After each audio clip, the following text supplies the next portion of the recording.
KHOU 11 News at noon starts now. We are tracking several wildfires burning across North Texas. The fires are forcing people from their homes. And the smoke from those fires has traveled 200 miles south, causing hazy conditions here in Houston. Plus, 2 Houston police officers were hurt in 2 separate crashes overnight. We'll have the latest on how they are doing. And we can't forget, March Madness is in full swing. The men and women hitting the hardwood today. Good afternoon. Thanks for joining us. I'm Cheryl Mercedes in for Sherman Chow. We begin this afternoon with breaking news.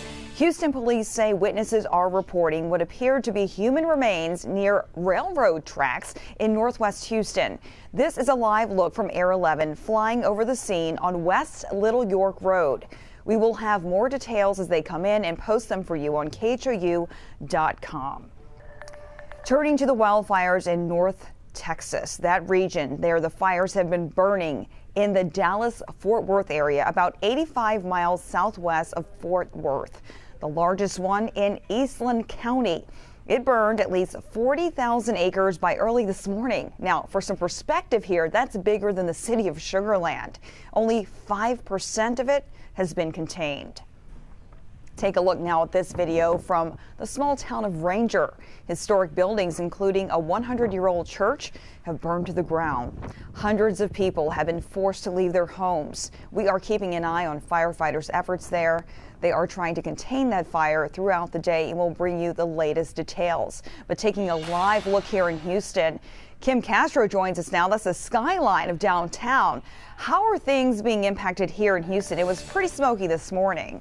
Yeah, it's really impressive to see how far the wildfire smoke travels, and it was certainly having a big impact on us this morning. We're now starting to see that smoke mixing out. You can see some blue in our sky. Conditions are improving. That being said, air quality is still unhealthy for sensitive groups, meaning if you have any respiratory issues, including asthma, you're asked to limit your time outdoors and try and limit any outdoor activity in general for today. 62 degrees right now. We have seen some cooler, drier air move in. We were warmer this morning. We'll see those temperatures build as we progress into the afternoon, but dry air and notably windy for today. The reason for the wind, low pressure, the area that brought us rain yesterday, has moved to the northeast, and with high pressure moving in, that's creating a very strong wind as these 2 systems merge together or get very close to one another. Now, we will have sustained wind for the remainder of the afternoon at 15 to 20 miles an hour, so we could potentially see some more of that wildfire smoke seeping in. However, we're hoping that it's not going to start to settle into our air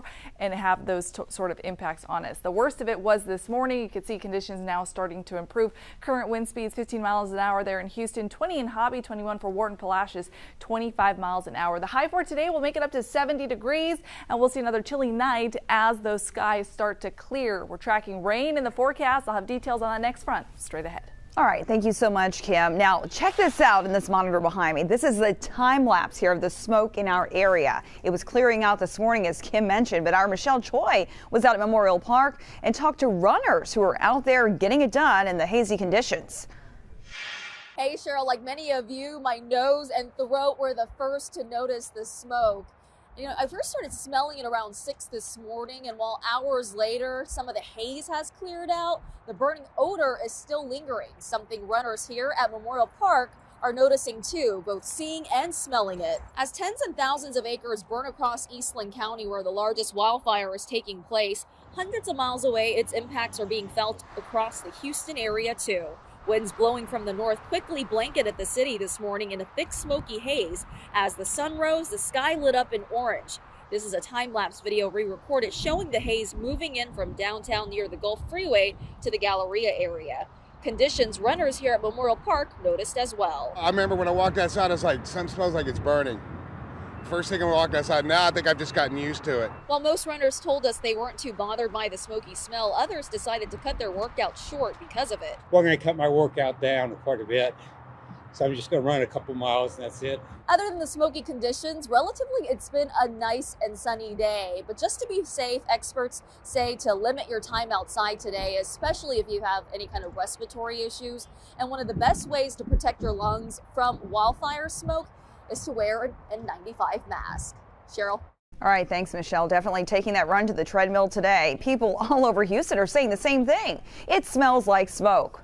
Just like Michelle said, make sure you limit your time outdoors if you can, and that mask will come in handy. It's the best way to protect yourself from that smoke. Some of the best videos and images come from you. You can send us photos or videos through the KHOU 11 app. All you have to do is tap the Near Me section at the bottom and click Share with Us. Then follow the steps to upload. Just remember, be safe out there and make sure you're in a good place before capturing anything and sending it our way. In our other top stories, President Biden held a call with Chinese President Xi Jinping this morning to discuss the war in Ukraine. The White House says Biden is using this call to warn China not to support Russia's attack on Ukraine. China has refused to condemn Russia's attack.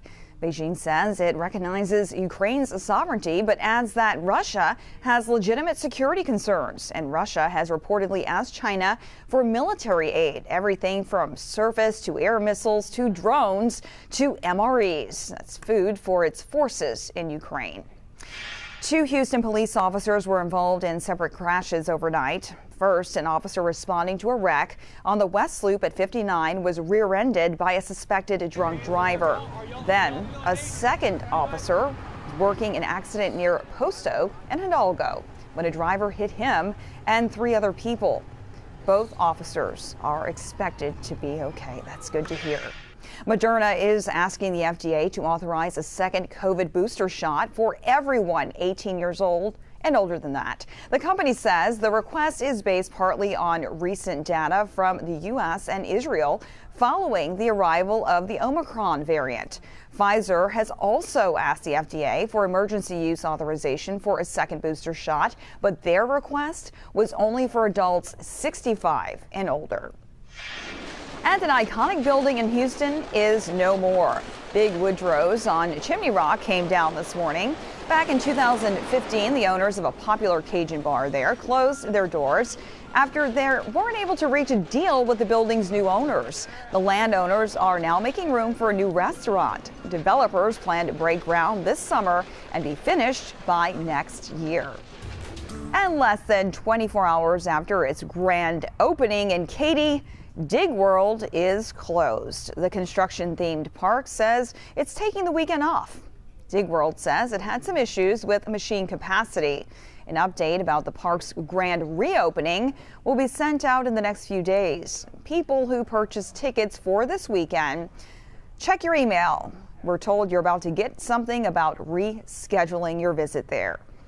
We're officially in the thick of March Madness. The first round of the women's NCAA tournament is finally here. And for the first time, the women can call it March Madness. Last year, a video from University of Oregon player Sedona Prince highlighting the disparity between the men's and women's tournaments went viral. And the NCAA commissioned an external gender equity review. Since then, some changes have come to the women's tournament this year, including the shared branding, expansion to 68 teams like the men, and the same welcome bag swag that the men get. Meanwhile, it's a rough day for TSU sports fans. The Tigers went up against the #1 seed Kansas Jayhawks and lost. That final score, in case you missed it, was 83-56 Kansas. Still, congrats Tigers on a great run. And you're going to see plenty of Texas teams today. Texas Tech, the University of Texas, U of H, and TCU all playing in the first round. Matt Musil gives us a look at how the Cougs are shaping up against UAB. Hello again from Pittsburgh. This season, the Houston Cougars have benefited greatly from their transfer players, but perhaps no team in the country has benefited more than UAB. That player is Jordan Walker, a guy loaded with talent and personality. It's just a blessing to be here, you know. It's just this type of stage you dream of, you know what I'm saying, to sit in front of this March Madness logo and be in front of you guys and put on a show for all the people that are going to come. Walker transferred to UAB this season from Tulane of the American Conference, so he's very familiar with the Cougs. This is going to be my 7th time playing them. Walker has averaged over 20 points a game this season for the Blazers, and the Cougs know stopping him will be a challenge. We know that he's a very competitive guard and very gifted scorer. So, I mean, we have to just play our brand of basketball and we'll be good. Playing the Cougs brand of basketball means playing winning basketball, and they plan on doing just that tonight. Now back to you in the studio. All right, thanks, Matt. Tonight, you can head downtown to the free U of H watch party. It's at Avenida Houston near Discovery Green. Tickets are free at uhcougars.com/tickets. You can bring your own chairs, but you'll have to leave the food and drinks at home. The tournament will impact our newscasts again today. Our 6 p.m. newscast will air earlier at 5:30, and CBS Evening News will air on our sister station, that's Quest Channel 55, at 5:30 p.m. All right, let's step outside for another live look here at the Museum District this time. It's still just a little hazy out there, but Kim is the worst of that smoky haze behind us, and any chance that we'll wake up again tomorrow to see this. I am glad to tell you that the winds are going to shift, so waking up tomorrow conditions will improve, but today has been a little bit unconventional. We woke up in the low 70s. Now temperatures have dropped into the low 60s. We've got some drier, cooler air that has filtered in. We also woke up to a smoky smell and that thick haze. Now we're starting to see some blue mixing in. Conditions are certainly improving, but again, if you are part of that unhealthy for sensitive groups category, if you have respiratory issues, certainly limit your time outdoors. All right, we'll take it from the low 60s to the low 70s. I think we'll top off right around 70 degrees for the high today. The sky is clearing. That makes for a cool evening ahead of us. We'll drop down to the 50s. But check it out. The complex fire really sinking in all of that smoke, especially with the wind particles that have been coming out of the northwest for this morning into this afternoon. Sustained wind right now at 15 to 20 miles an hour. Now notice wind particles are going to start to shift first in the north, then from the east, and eventually from the southeast, meaning that they're working in opposition with that smoke, which is good news for our air quality. We'll start to see things improve. Now, what's not really been budging, the pollen levels. We saw that wet weather come through yesterday, and it certainly dropped the tree count, but it is still high enough to be troublesome. So if you are headed outdoors, which again, I don't recommend you do that still, especially with doing any outdoor activities, make sure you take your allergy medication too, though. 70 degrees, and today Marshmallow takes the stage at the rodeo, 6 o'clock, 61 by the time you are headed home at 10, clear and cooling conditions. Now this weekend looks absolutely gorgeous. We are going to see winds start to settle down. Temperatures are going to be in the 70s, 73 degrees for Saturday, 75 for the first day of spring. That's smooth sailing for the weekend. Now, come Monday, we're tracking a strong front that's bringing us the potential for some strong storms, some of which could become severe. So we'll have to watch this forecast for you very closely. Stick with us here online and during our newscast. So we'll first have a burst of wet weather come 5 o'clock on Monday. And then during the overnight hours, this line of storms really intensifies, looking to barrel through here in the wee hours of Tuesday morning. We're talking about some very strong wind, the potential for hail, and we'll be watching for any rotational components. In terms of temperatures for the next 7 days, we're going to stay in the 70s. Remember, 50% chance for storms Monday. The storm chances ramp up for early Tuesday.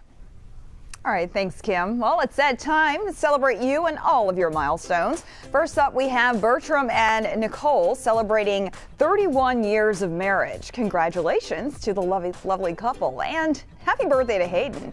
He is ready to hit the track at 14. Go, Hayden. And happy birthday to Abisola Allison, looking fabulous at 35. And we have a special shout out to Carlos Barbagallo. He is celebrating his 78th birthday. Sweet kiss from granddaughter there. We hope you're having a wonderful day. And you know the drill. If you are a loved one celebrating something you want us to know about, you can join in on the fun. Just send us a text at 713-526-1111 for a chance to be featured right here on TV. All right, here's what we're working on for the 411. Governor Abbott says the average hourly wage in Texas is $29. We are verifying how much the average Texan makes. Plus, we'll be live from the U of H watch party as the Cougs face UAB in the first round of March Madness. Thanks so much for joining us here at noon. We hope to see you right back here for the 411. Until then, here is your moment of Zen. Take care now.